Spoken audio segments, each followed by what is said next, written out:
नमस्कार, मैं उपेंद्र कश्यप। सभा का चुनाव है और राजनीतिक विश्लेषण का यह बड़ा मंच है।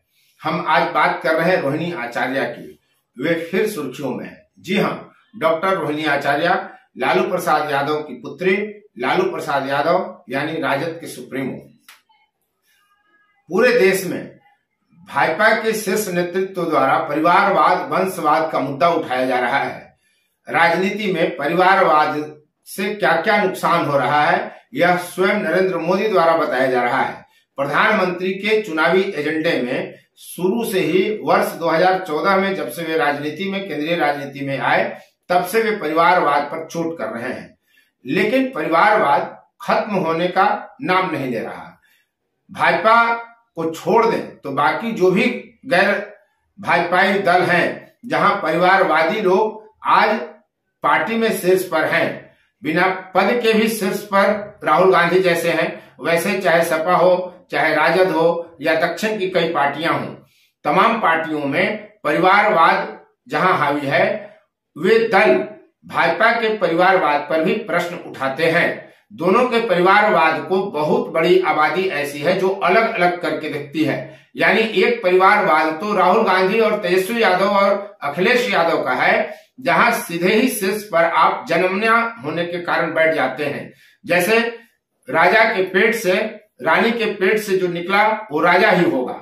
लेकिन हद यह देखिए कि जो लोग यह नारा बुलंदी इस देश में करते हैं कि रानी के पेट से ही राजा पैदा नहीं होगा, ये दौर गया। वे लोग ही रानी के कोख से ही राजा पैदा कर रहे हैं और उन्हें कुर्सी पर बिठा रहे हैं। ये पूरे देश में विमर्श का विषय है कि परिवारवाद किसका अधिक है, किसका कम बुरा है, किसका अधिक बुरा है, किसका बुरा है, किसका अच्छा है। बहरहाल इन तमाम परिवारवाद की राजनीतिक मुद्दे के बावजूद हम बात कर रहे हैं डॉक्टर रोहिणी आचार्य का। हम इस वीडियो में इसी बात पर विश्लेषण कर रहे हैं। क्या राजद में लालू प्रसाद यादव के बाद उनकी पत्नी राबड़ी देवी मुख्यमंत्री बनती है? सीधे किचन से उठाकर मुख्यमंत्री बना दी गई।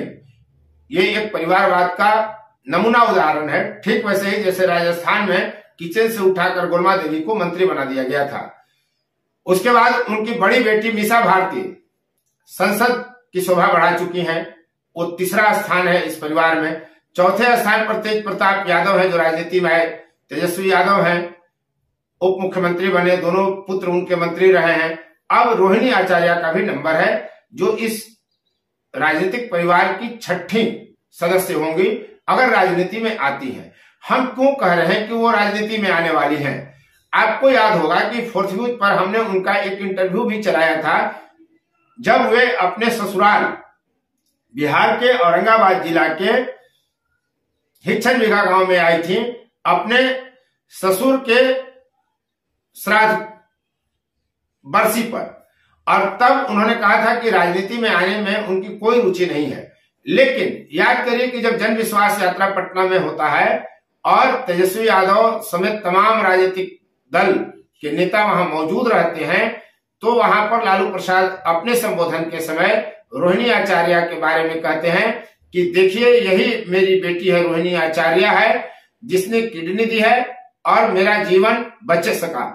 वो एहसान की मुद्रा में, आभार व्यक्त करने की मुद्रा में लालू प्रसाद यादव अपनी बेटी की तारीफ करते हैं। यह पहला अवसर होता है जब किसी सार्वजनिक राजनीतिक मंच से रोहिणी आचार्य का परिचय जनता से कराया जाता है, और वह परिचय होता है कि ये लालू प्रसाद यादव की बेटी है। और यह परिचय खुद लालू प्रसाद यादव कराते हैं कि ये हमारी वही बेटी है रोहिणी आचार्य जिसने मुझे किडनी दिया है, जिसके बदौलत हम अभी जिंदा हैं। यानी जनता के बीच रोहिणी आचार्य का परिचय भी करा दिया गया कि वो लालू प्रसाद यादव की पुत्री हैं, और यह भी बता दिया गया कि इनका मुझ पर एहसान है, रोहिणी ने किडनी दिया है और तभी हम जीवित हैं। यानी समर्थकों को, कार्यकर्ताओं को यह संदेश दे दिया गया कि हम पर रोहिणी का आभार है, एहसान है। और ऐसा करने से एक ही संदेश गया कि अब रोहिणी आचार्य की राजनीति में एंट्री होगी। उसके बाद उनको सारण में थोड़ी सक्रिय भी देखी गई।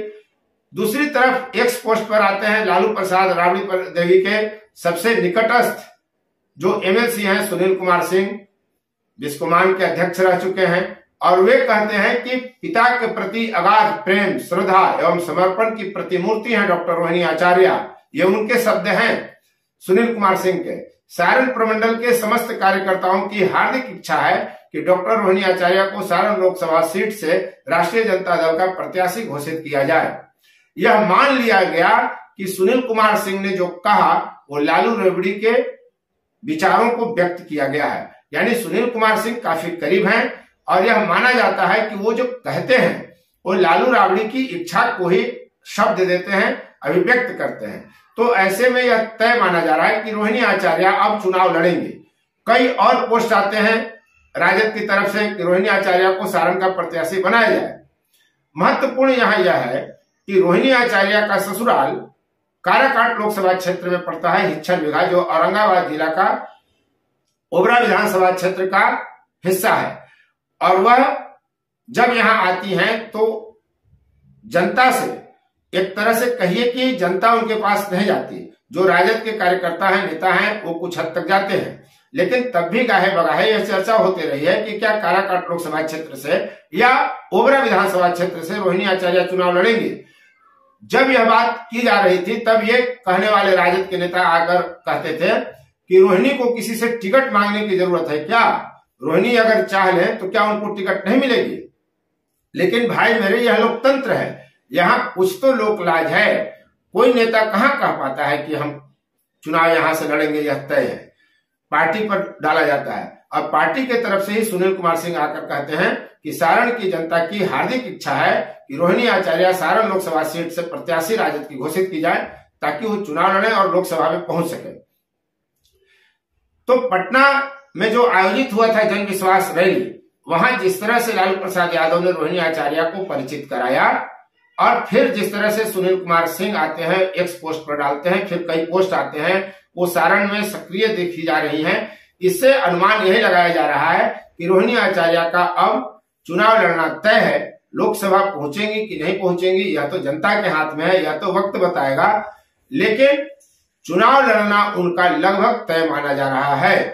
राजद, कांग्रेस, भाकपा माले अभी गठबंधन में है, महागठबंधन है बिहार में, केंद्रीय स्तर पर इंडी गठबंधन है। इनकी बीच सीट शेयरिंग के फार्मूले पर बातचीत चल रही है। जल्द ही सीटों का ऐलान होगा।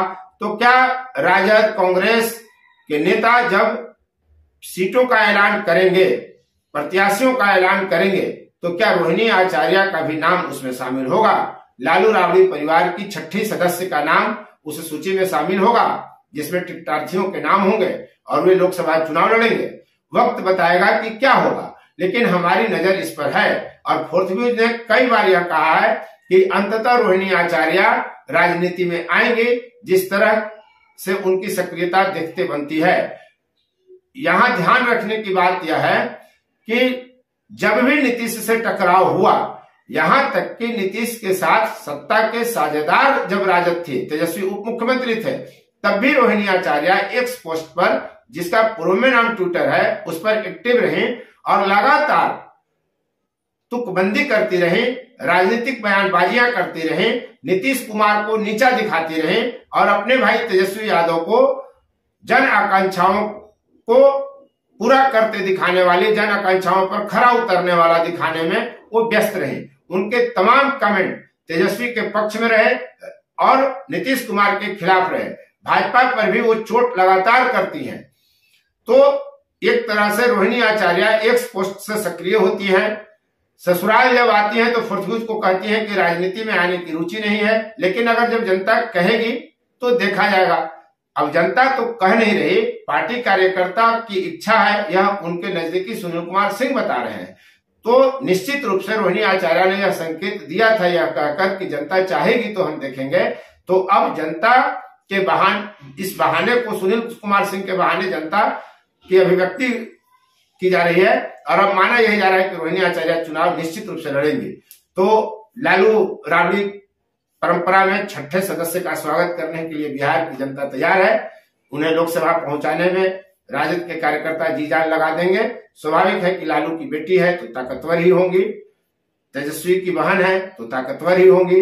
राजद में लगभग सुप्रीमो के समकक्ष, उनकी बात को तेजस्वी भी खारिज नहीं कर सकते, बड़ा प्यारा भाई है। तो ऐसी स्थिति में एक और राजनीतिक परिवार का सदस्य जनमना शक्ति लेकर चुनावी मैदान में आने की तैयारी में है। आप स्वागत करिए।